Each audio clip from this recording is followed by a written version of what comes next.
Hello everyone, online classes में एक बार फिर से आपका स्वागत है।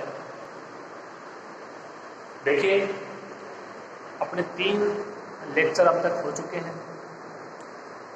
सेकंड पेपर अपन पढ़ रहे हैं जिसका नाम है डिफरेंशियल इक्वेशन, अवकल समीकरण। ठीक है, तो उसके अंतर्गत हम पहली यूनिट पढ़ रहे हैं और पहली यूनिट के अंतर्गत अपने को चैप्टर नंबर फर्स्ट पढ़ना है, पहला चैप्टर पढ़ना है जिसका नाम है प्रथम कोटि व प्रथम घात के अवकल समीकरण। ओके, तो उसके अंतर्गत हम अवकल समीकरण के बारे में पढ़ चुके हैं, उसके प्रकार के बारे में, साधारण, आंशिक और इम्पोर्टेंट अवकल समीकरण की कोटि व घात। इससे पहले वाली क्लास की बात करें तो इसमें अपन ने डिस्कस किया था व्यापक हल और विशिष्ट हल के बारे में, और व्यापक हल के ऊपर आधारित एक एग्जाम्पल भी किया था, इम्पोर्टेंट एग्जाम्पल था। ठीक है, सोचना पड़ेगा, एग्जाम में आया हुआ क्वेश्चन है। ठीक है, तो आपका व्यापक हल दिया जाता है और उसकी सहायता से अवकल समीकरण ज्ञात करनी होती है, तो इस तरीके के क्वेश्चनों में आपको सोचना पड़ेगा, कल्पना करनी पड़ेगी आपको कि इसको कैसे मल्टीप्लाई करें, क्या आ जाए, सब कुछ हो जाएगी, अवकल समीकरण निश्चित रूप से अपने को प्राप्त हो जाए। ठीक है, कोई फॉर्मूला नहीं होगा, ना ही कोई और ट्रिक होगी, उसकी सहायता से आप आसानी से अवकल समीकरण ज्ञात कर सकते हैं। ठीक है, ऐसा कुछ नहीं होने वाला है, आप जितना सोच पाओगे उतना ही हो पाएगा।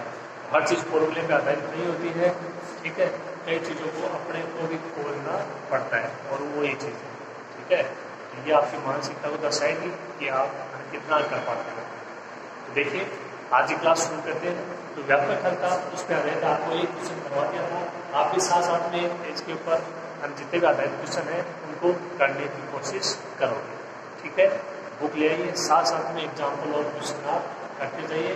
कॉन्सेप्ट में बता देता हूँ, मेथड में बता देता हूँ, लेकिन सारे एग्जाम्पल और क्वेश्चन नहीं हो पाएंगे तो आपको भी साथ देना पड़ेगा, आपको भी करना पड़ेगा। ठीक है, तभी जाके टाइम पे सिलेबस हो पाएगा। तो हो सके उतने मैं करवाऊँगा। ठीक है, और बाकी जो रहते हैं वो आपकी जिम्मेदारी बनती है, क्योंकि आपके सामने पूरा होगा मेथड, पूरा तरीका होगा, केवल संख्या चेंज होगी। मैथ के स्टूडेंट हो तो संख्या चेंज करने पर तो आप क्वेश्चन कर ही सकते हैं। ठीक है, इन चीज़ों को आपको ध्यान में रखना है। देखिए, शुरू करते हैं आज की क्लास एक नए क्वेश्चन के साथ। वह अवकल समीकरण ज्ञात कीजिए जिसका व्यापक हल है y² = 4a × x+। व्यापक हल दिया गया है y² = 4ax + a। ज्ञात क्या करनी है? अवकल समीकरण, यानी dy/dx, d2y/dx² d3y/dx², इस तरीके से कोई समीकरण आएगी उसमें मान ज्ञात करना है। ठीक है, अब देखिए, यहाँ पे आपको मैंने बताया कि आपको ये कैसे पता लगेगा कि अवकल समीकरण जो प्राप्त होगी उसकी कोटि क्या होगी। तो अगर यदि आपको अच्छे से परिभाषा पता है किसकी, व्यापक हल की, तो ये आप आसानी से कर सकते हो, कोई दिक्कत नहीं होगी। इतना तो पता लगा सकते हो कि जो भी अवकल समीकरण आएगी उसकी कोटि क्या होगी। ठीक है, और ये सारी चीज़ें तभी हो पाएंगी जब आपका बेसिक है वो स्ट्रॉन्ग होगा, बेस होगा वो स्ट्रॉन्ग होगा। ठीक है, उसके बगैर कुछ नहीं हो पाएगा। ओके, तो कोई भी चीज़ जो उसका बेस है वो मजबूत होना चाहिए, इसलिए स्टार्टिंग की आपकी 2-3 क्लासें हैं, ये अच्छे से आपकी कवर होनी चाहिए, इनमें कोई भी मिस्टेक नहीं होनी चाहिए। ठीक है, देखिए, इसमें कांस्टेंट मिल रहे हैं 4x + 4a²। तो अगर स्वतंत्र रूप से बात करें तो 4a² वाला पद है वो कांस्टेंट है। 4x में तो आ जाएगा चर, तो पूरा पद चर हो जाएगा। ठीक है, लेकिन 4a² क्या हो जाएगा? अचर पद हो जाएगा, जिसमें a क्या है? कांस्टेंट। यानी कांस्टेंट की संख्या, यानी स्वेच्छ अचरों की संख्या यहाँ पे कितनी है? 1 है, ओनली स्मॉल है। क्या इसके अलावा कोई और दिखाई दे रहा है? देख लीजिए, कहीं नहीं। अब 4 को मत बोल देना ये 4 भी है, नहीं। 4 है वो परिभाषित है, स्पष्ट है। ए है वो अपने को पता नहीं, ए का मान क्या है, स्पष्ट है। ठीक है, तो इस तरीके से देख लेना, पहचान लेना। ओके, तो 4ax + 4a² में ये पूरी जो आपके पास दिया गया है क्या व्यापक हल, इसमें स्वेच्छ अचरों की संख्या कितनी है? 1, रूपोन है, a है। तो इसका मतलब जो अवकल समीकरण आएगी उसकी कोटि भी क्या होगी? 1 होगी, यानी dy/dx। बस, यानी अपने को इसका केवल एक बार अवकलन करना। ठीक है, देखते हैं, अवकलन करते हैं, उसके बाद घटता है, इसमें कोई मान अप्लाई करते हैं, किसी भी तरीके से अपने को अवकल समीकरण लेके आनी है जिसकी कोटि क्या हो, एक हो। बात समझ में आ गई होगी। देखिए शुरू करते हैं।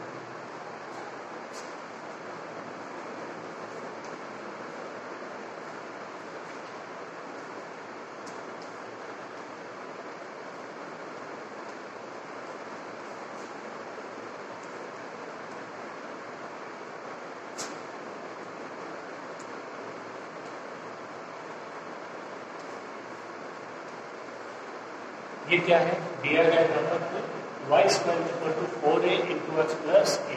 तो इसका अपन अवकलन कर देते हैं। अवकलन किसके सापेक्ष होगा, अक्ष के सापेक्ष।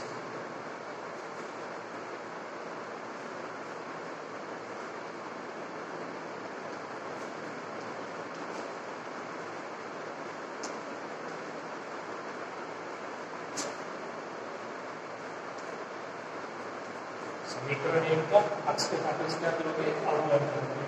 अब वाई स्क्वायर का अवकलन करना आना चाहिए आपको।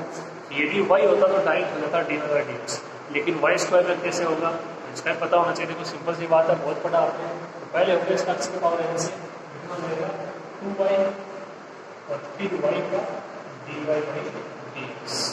ठीक है, इसकी बात करें तो 4a तो कॉन्स्टेंट है भाग, अक्ष का 1 हो जाएगा, a का 0।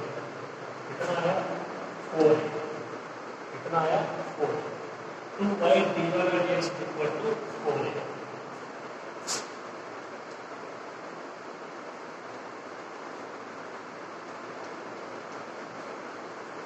हेतु से और कैंसिल तो बच जाएगा,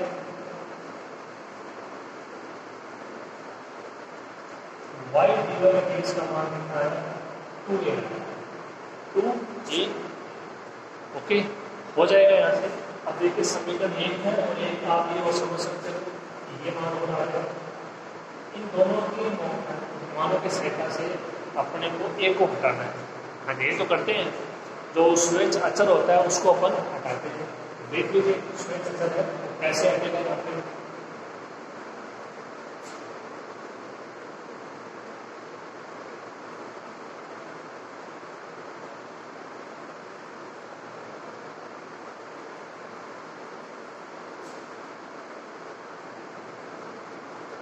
एक का मान कितना हो जाएगा, एक का मान देखो ये y by 2 dy by D x.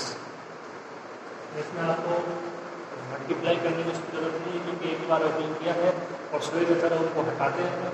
ठीक है, तो यहाँ से जो a है उसका मान देते हैं इसमें, a हट जाएगा। हल कर लीजिए, समीकरण आ जाएगी y और dy बाई डी एक्स। ठीक है, तरीका समझ में आ गया होगा। ओके, नया क्वेश्चन है तो कुछ नया सीखने को आपको मिलेगा। समीकरण 2 तक आप इसको समझ के नोट कीजिए अच्छे से।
अब देखिए समीकरण 1 व समीकरण 2 से आपको करना क्या है, एक का मान करना है समीकरण 1 में। कैसे करोगे देखिए,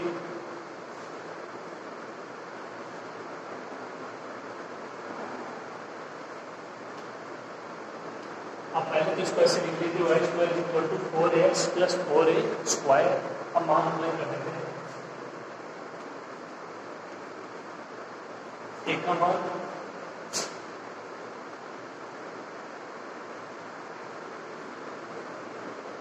y by 2 dy by dx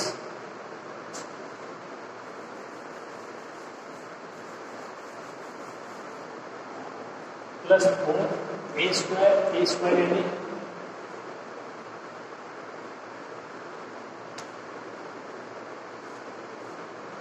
y by 2 dy by dx का होल स्क्वायर। तो ये तो ऐसे कैसे हो जाएगा, देखो कैंसिल हो जाएगा, यहाँ ये भी कैंसिल हो जाएगा। इसको ठीक से लिखोगे y स्क्वायर, इसको लिखोगे dy by dx whole square, नहीं कि d2y बाई dx स्क्वायर। ठीक है, कई बार जल्दबाजी में गलती हो जाती है, तो उस चीज का ध्यान रखोगे। यहाँ से एक कैंसिल हो जाएगा, 4 से कितना बचेगा 2 xy dy बाई dx। यहाँ से ये देखो 4 से 4 कैंसिल, कितना बचेगा y square dy by dx। हो जाएगा आसानी से, कोई दिक्कत नहीं है। अब देखिए कुछ आ रहा है,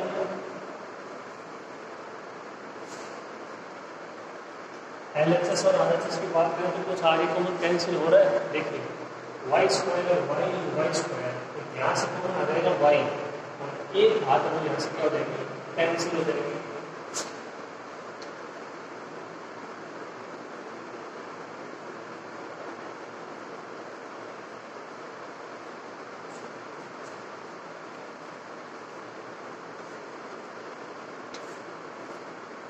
यहाँ से कॉमन आ जाएगा y, क्या बचा देंगे 2x dy by dx plus y dy by dx। अब ये y कैंसिल हो जाएगा, इस एक हाथ से क्या बच जाएगा, y बच जाएगा। देखिए y का मान क्या बचा,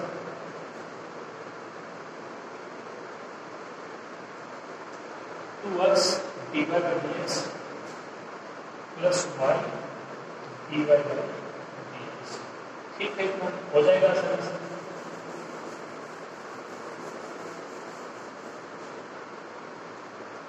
इसको और आगे हल करना तो प्लस वाला इधर ले होगा, इसलिए वही है, इसलिए वही है, कॉमन आ जाएगा। अगली स्टेप क्या होगी, y minus y dy by dx, ये ऐसे कैसे 2x dy बाई dx, या आप इसको ऐसे लिखते हैं, यहाँ से y कॉमन आ जाएगा, क्या बचेगा 1 माइनस dy बाई dx और dx का x,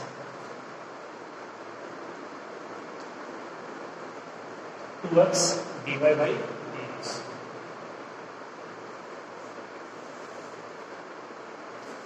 आप देख सकते हो इस अवकल समीकरण में इसकी जो आपकी कोटि है वो एक अधिकतम उच्चतम अवकलन क्या है, dy बाई dx है, जिसमें एक ही बार अवकलन हो रहा है। ठीक है, तो इस तरीके से करना है, आपको कुछ भी नहीं करना है, तो दी गई समीकरण है उसका अवकलन कर दीजिए।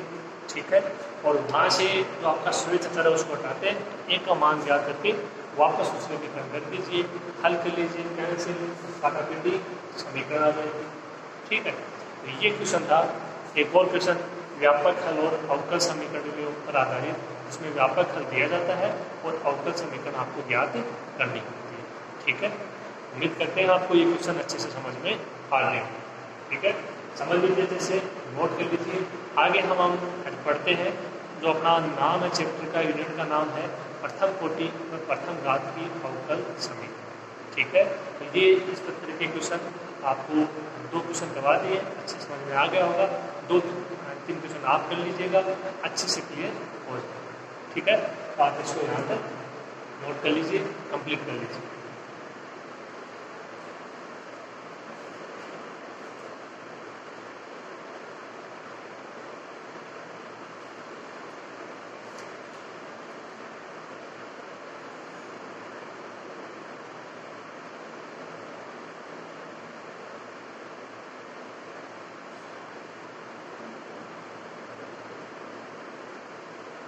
देखिए इसमें थोड़ी सी मिस्टेक हो गई, उसको सही करते हैं अपन। ये जब यहाँ पे स्क्वायर किया था तो देखो इसका तो स्क्वायर कर दिया, ये अपन ने ऐसे कैसे लिख दिया, तो इसका भी तो स्क्वायर हुआ ना। थोड़ी सी मिस्टेक हो गई, इसको सुधार लेते हैं। और तो बाकी ऐसे कैसे देखो सेम, कोई दिक्कत नहीं होगी, ठीक है। लेकिन स्क्वायर करेंगे तो अपन ने इसका तो स्क्वायर कर दिया, लेकिन इसका स्क्वायर नहीं किया, d Y by D x का होल स्क्वायर।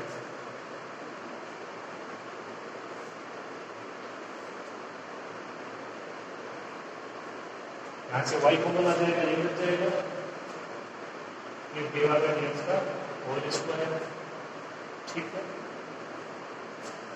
ये d Y by D x का होल स्क्वायर और ये d Y by D x का होल स्क्वायर। तो आप इसको ठीक करना है, ओके। स्क्वायर लिखना भूल गए थे, ठीक कर दिया है, आप इसको ठीक से लिखना।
नेक्स्ट टॉपिक है जो अपने यूनिट का नाम है, चैप्टर का नाम है प्रथम कोटि और प्रथम घात के अवकल समीकरण। सबसे पहले तो देखिए इसका रूप क्या होगा, आप पहचानोगे कैसे। ये समीकरण दी गई है प्रथम कोटि और प्रथम घात की है। देखिए प्रथम कोटि और प्रथम घात यानी d Y by D x होगा, ना d Y by D x की कोई उसकी पावर होगी, ना उसका उच्चतम अवकलज होगा। तो प्रथम कोटि यानी एक ही बार अवकलन होना चाहिए, यानी d Y by D x, और प्रथम घात यानी उसकी घात भी एक होनी चाहिए, यानी ओनली आपको d Y by D x मिलेगा, ठीक है। अब हल कैसे होगा तो देखिए हल का प्रोसेस भी देखिए, पहले इसका रूप देखिए।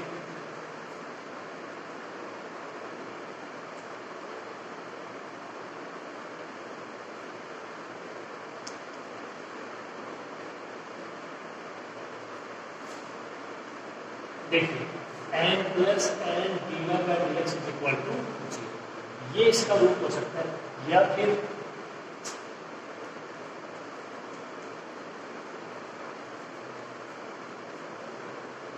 इसको आप ऐसे भी लिख सकते हो n d x plus n d y is equal to 0, ठीक है। इसको बोलते हैं चर पृथक्करण विधि। इसको क्या बोलते हैं? चर पृथक्करण विधि। ध्यान से सुनिएगा, चर पृथक्करण का मतलब है कि चरों को अलग अलग करना, एक तरफ x के पद, एक तरफ y के पद, यहाँ पे दो ही मिलेंगे, एक तरफ x के पद, एक तरफ y के पद, समाकलन कर दीजिए, हल हो जाएगा, ठीक है। कोई फॉर्मूला नहीं है, कोई प्रोसेस नहीं है, सिंपल सा नाम है चर पृथक्करण विधि। ये इसका ये भी रूप है, और आपको अधिकांश को इसी रूप में क्वेश्चन मिलेंगे। एक ही बार में देख लीजिए, ये खाली इसका रूप चेंज है, इसको ऐसे नहीं बोलेंगे इसको dx से मल्टीप्लाई कर दिया, ऐसे नहीं बोला जाता अवकलन, ठीक है। इसको कैसे बोलोगे? ये दोनों एक ही चीज़ है, ये इसलिए लिखते हैं क्योंकि इसका समाकलन है वो आसानी से हो जाएगा, इसका समाकलन है वो आसानी से हो जाएगा। इसका मतलब x के सापेक्ष, इसका मतलब है y के सापेक्ष, ठीक है। यहाँ से थोड़ा सा मुश्किल हो पाएगा, इसीलिए इसको इस रूप में भी लिख सकते हैं, ओके। इसको बोलते हैं चर पृथक्करण विधि, अलग अलग लिख दिया, चर पृथक्करण विधि। ठीक है, अब रही बात एम और एन की, तो एम और एन क्या है? तो एम और एन क्या, देखो एन व एन है वो अक्ष और वाई के या तो फलन है या कोई अचर है, कुछ भी हो सकता है दोनों में से। एम और एन का मान अक्ष के पदों में हो सकता है, वाई के पदों में हो सकता है, अचर में हो सकता है। ठीक है, ध्यान से सुन लीजिएगा।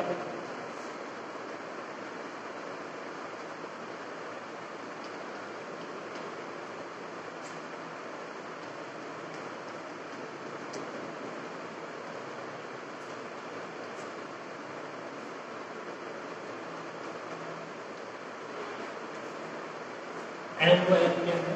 चलो अक्ष व वाई के फलन या फिर क्या होगा, अचर।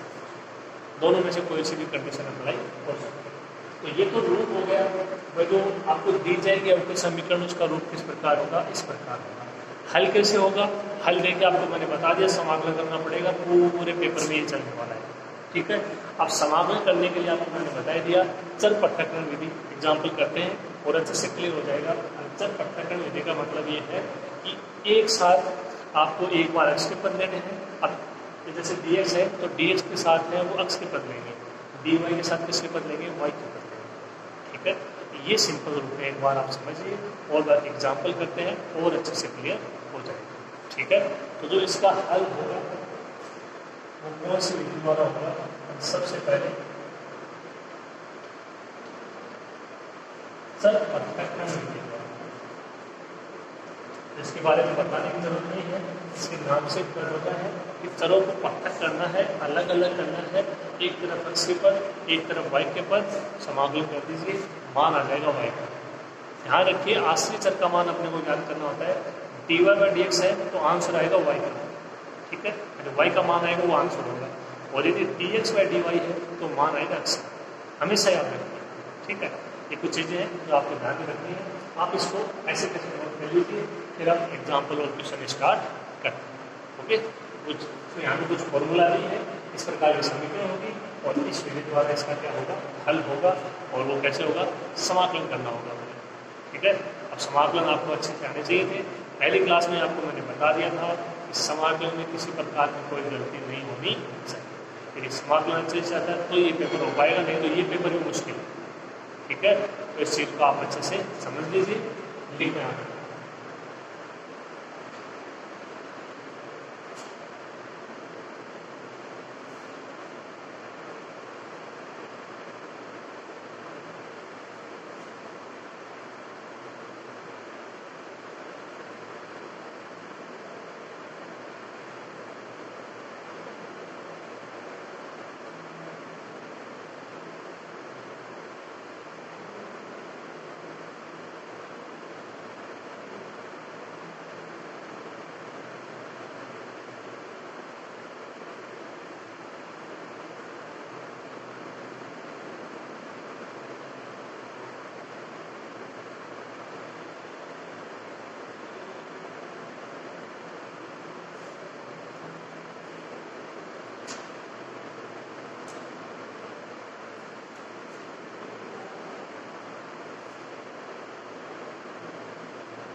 देखिए, ये आपके सामने क्वेश्चन है और इसी तरीके का क्वेश्चन है वो एग्जाम में आएगा। इनकी सबसे बड़ी विशेषता क्या है कि केवल इतना ही लिखना मिलेगा, हल कीजिए और इस तरीके से कोई समीकरण मिलेगा और आप पहचानो कौन सी विधि से करना है। तो यहाँ पे कौन सी विधि से करना है, चर पृथक्करण विधि। अब धीरे धीरे अपन आगे बढ़ेंगे, जब नई विधियों के बारे में पढ़ेंगे, अवकल समीकरण का रूप भी चेंज होता जाएगा, तो आपको स्वयं को पहचानना होगा। फिर से सुन लीजिए, कोई तरीका नहीं है, कोई ऐसा फॉर्मूला नहीं है जिससे ये पता लग जाएगा कि ये अवकल समीकरण इस विधि से हल होगी, ये अवकल समीकरण इस विधि से होगी। नहीं, आपको खुद को पता लगाना पड़ेगा। केवल इतना ही लिखा हुआ मिलेगा, हल कीजिए। किसी विधि का नाम लिखा हुआ नहीं आएगा कि इस विधि से इस अवकल समीकरण को हल कीजिए, ऐसा बिल्कुल भी नहीं होगा। ठीक है, इस बात को आप अच्छे से गांठ बांध लीजिएगा। देखिएगा, हल कीजिए X Y square plus X साथ में D x plus Y X square plus Y D Y equal to जी। ठीक है, तो ये इस तरीके से आपको समीकरण दी जाएगी, एग्जाम में इसी तरीके का क्वेश्चन आएगा। इसके अलावा बात करें तो बहुत ही अच्छा क्वेश्चन है, ये एग्जाम में आ चुका है दोबारा। ओके, तो आपको मैंने बताया था डी एक्स के साथ एक्स के पद, डी वाई के साथ वाई के पद, और फिर उनका समाकलन कर दीजिए। देखिए हल किस प्रकार करोगे।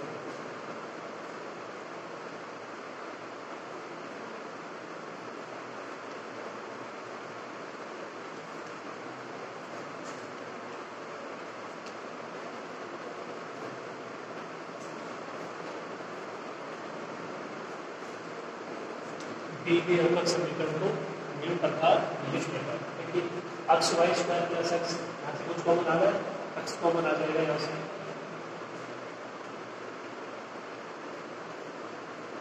क्या बचेगा वाई स्क्वायर प्लस वन साथ में डी एक्स, यहाँ से क्या कॉमन आ जाएगा, वाई कॉमन आ जाएगा,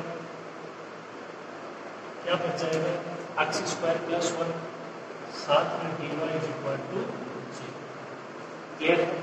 ठीक है, अब देखिए इसकी कोई फॉर्मूला तो नहीं होगा कि यहाँ से एक्स कॉमन लेंगे वाई कॉमन लेंगे, आपको खुद को सोचना होगा, सिंपल सी बात है। ठीक है, तरीका मैंने बता दिया, डी एक्स के साथ एक्स के पद, डी वाई के साथ वाई के पद। अब देखिए ये डी एक्स एक्स के साथ ये पद तो ठीक है, लेकिन ये पद किसका है, वाई का। ये डी वाई के साथ ये पद तो ठीक है, लेकिन ये किसका पद है, एक्स स्क्वायर प्लस वन। यानी यहाँ से अपने को क्या सोचना पड़ेगा कि यहाँ से तो आता है एक्स स्क्वायर प्लस वन, यहाँ से आता है Y square plus one. X square plus one y square plus one है, वो दोनों पदों से कैसे हट सकते हैं। ठीक है, कैसे हटेंगे, इसमें क्या कर देंगे, भाग दे देंगे दोनों तरफ। भाग किसका देंगे, x square plus one y square plus one, यहाँ से ये हट जाएगा, यहाँ से ये हट जाएगा।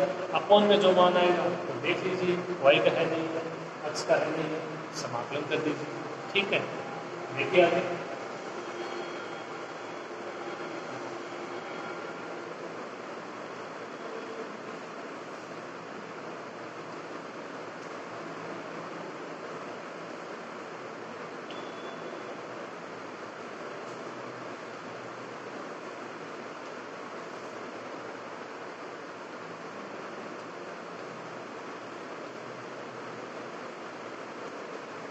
दोनों तरफ भाग दे दिया और एक में अलग अलग भाग देंगे, x square plus one y square plus one का, और जीरो में भाग दोगे कोई फर्क नहीं पड़ेगा, जीरो रहेगा। यहाँ से ये कैंसिल हो जाएगा, वाई स्क्वायर प्लस वन से वाई स्क्वायर प्लस वन, क्या बचेगा x upon x square plus one साथ में डी एक्स। यहाँ से ये कैंसिल हो जाएगा, एक्स स्क्वायर प्लस वन से एक्स स्क्वायर प्लस वन, क्या बचेगा y upon y square plus one d Y equal to zero. ठीक है, ये इक्वेशन आ गई अपने पास और इसका हम आसानी से समाकलन कर सकते हैं। ठीक है, उम्मीद करते हैं आपको तरीका समझ में आया होगा। तरीका आसान है, लेकिन मुश्किल ये हो जाएगी कि आप यहाँ पे खुद को कितना इसके लायक, मतलब सोचने के लायक बना पाते हो कि हम यहाँ पे इसको आगे स्टेप में क्या करें, इसके आगे क्या हो सकता है, दिक्कत नहीं है बस। ठीक है, नहीं तो आपके सामने देंगे प्रोसेस, और यकीन मानिए आप ना जितने ज़्यादा क्वेश्चन करोगे, जितने ज़्यादा अभ्यास करोगे, उतने ही ज़्यादा कंटेस्ट हो जाएगा। एग्जाम में सामने आते आपको पता लग जाएगा इस क्वेश्चन में अपने को ये करना है। ठीक है, ये फायदा होता है तो कोई भी आपको क्वेश्चन है, कोई भी चीज़ है, उसका बार बार अभ्यास करने का। ठीक है, तो हो सके उतने एग्जाम्पल और क्वेश्चन आप अधिक से अधिक करने की कोशिश कीजिए, तभी फायदा मिलेगा। ठीक है, अन्यथा कुछ नहीं होने वाला है। तो आप इसको यहाँ पर लिखिए, फिर हमारी करते हैं।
देखिए अब इसका समाकलन करना है तो यहाँ पे इसका समाकलन का चिन्ह लगा दिया, इसका समाकलन का चिन्ह ले लिया, कोई जीरो इसका समाकलन कर लिया, कोई कांस्टेंट सी, कोई कांस्टेंट सी, जानते हो अच्छे से।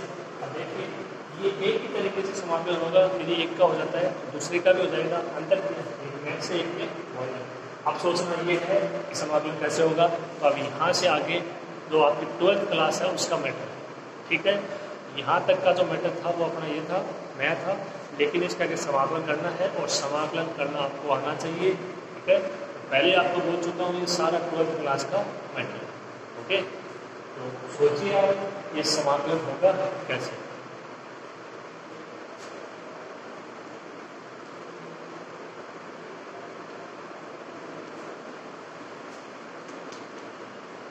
X square plus 1 is equal to डब्ल्यू ले, इसका अवकलन करो, एक्स स्क्वायर का कितना रहेगा 2x dx, 1 का 0 और w का dw, अपने को मान चाहिए x dx का, x dx का मान कितना हो जाएगा 1/2 dw, क्या हो जाएगा 1/2 dw। इसी प्रकार इसका भी मान हो जाएगा, कोई ना कोई इसकी जगह कोई दूसरा चल ले लेंगे, ठीक है।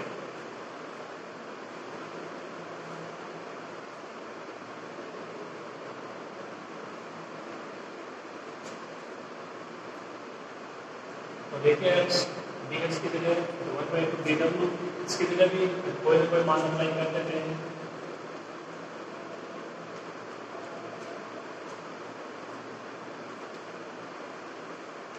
वाई स्क्वायर प्लस 1 की जगह क्या ले, टी ले, वही प्लस वाई स्क्वायर का 2y dy, जो 1 उसका 0 और टी का dt, ऊपर मान चाहिए y dy का कितना हो जाएगा 1/2 dt, मान अप्लाई कर दीजिए। x dx की जगह 1/2 dw, x square plus 1 w plus y dy 1/2 dt, y square plus 1 t, simple सी बात है। सी एक बटा दो कांस्टेंट है, समाकलन dw अपॉन w, आसान समाकलन है, हो जाएगा log w,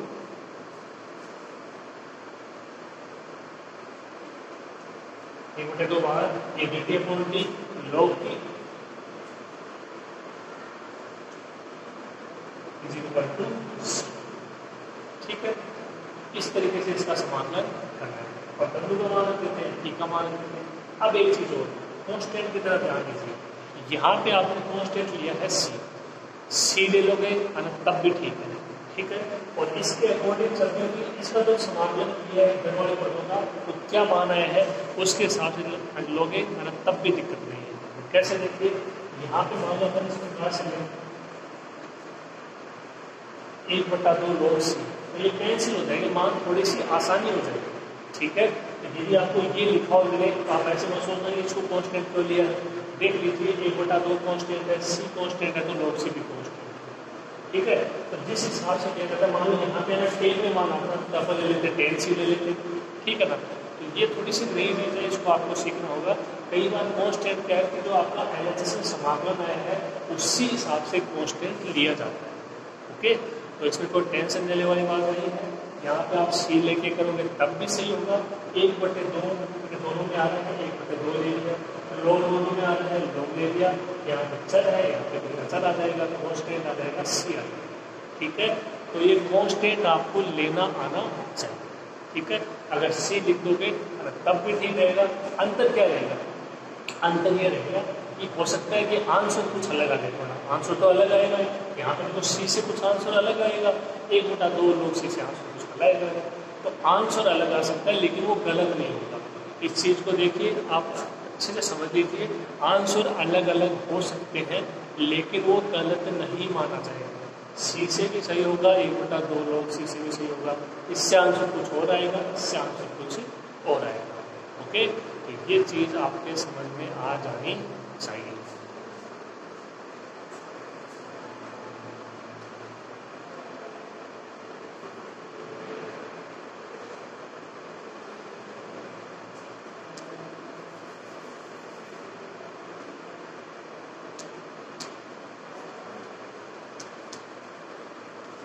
ये C1 अचर हो गया और यहाँ पे C1 का कोई मान ले लिया,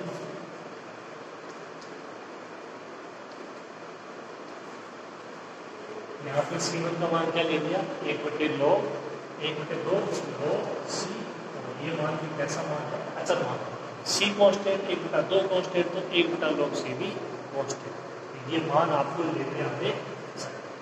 ठीक है, एक कांस्टेंट वाली बात है, उम्मीद करता हूँ कि आपके समझ में आ गई होगी। यहाँ पे कांस्टेंट है वो 1/2 log C क्यों लिया, यहाँ पे देख लीजिए इधर अगर किस प्रकार का मान आ रहा है, अभी यहाँ पे क्या हो जाएगा 1/2 कैंसिल हो जाएगा, log कैंसिल हो जाएगा, आसानी से अपने को इसका हल प्राप्त हो जाएगा। ओके, बात समझ में आ गई। ठीक है, आप यहाँ तक इसको नोट कीजिए, थोड़ा सा और है कंप्लीट करते हैं फिर इसको।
सबसे पहले देखिए 1/2 दोनों लेते हैं, log W plus log T, ये ऐसे 1/2 से 1/2 कैंसिल, ये आपने पढ़ा होगा log M plus log N log M into N, तो ये log क्या हो जाएगा W T, और इधर क्या है बचा log C, log से log कैंसिल, क्या बचा WT = C। ठीक है, अब ध्यान रखना आंसर है जो अपने मैथ वेरिएबल सर है उन्हें भी अप्लाई करना है, तो यहाँ तक मत छोड़ देना। ठीक है, तो W और T है उनके अपन ने कुछ मान लिए इस क्वेश्चन के अंतर्गत, वो मान अप्लाई करोगे आप, तो आपका W है उसका मान है x² + 1 और जो T है उसका मान है y² + 1 = C। ये आपका क्वेश्चन है यहाँ पे कंप्लीट होता है। आसान सा क्वेश्चन है, बिल्कुल आसान सा इसका प्रोसेस है आपके सामने है। इसको बोलते हैं चर पृथक्करण विधि। क्या बोलते हैं? चर पृथक्करण विधि। यदि समीकरण दी हुई है पहले से तो ठीक है, नहीं तो यहाँ पे जैसे दी नहीं गई थी तो अपने को पढ़ाना पड़ेगा कि dx के साथ x के पद हो, आपको ऐसी कोशिश करनी पड़ेगी, dy के साथ y के पद हो, समाकलन कर दीजिए, हल कर दीजिए, मान आ जाएगा।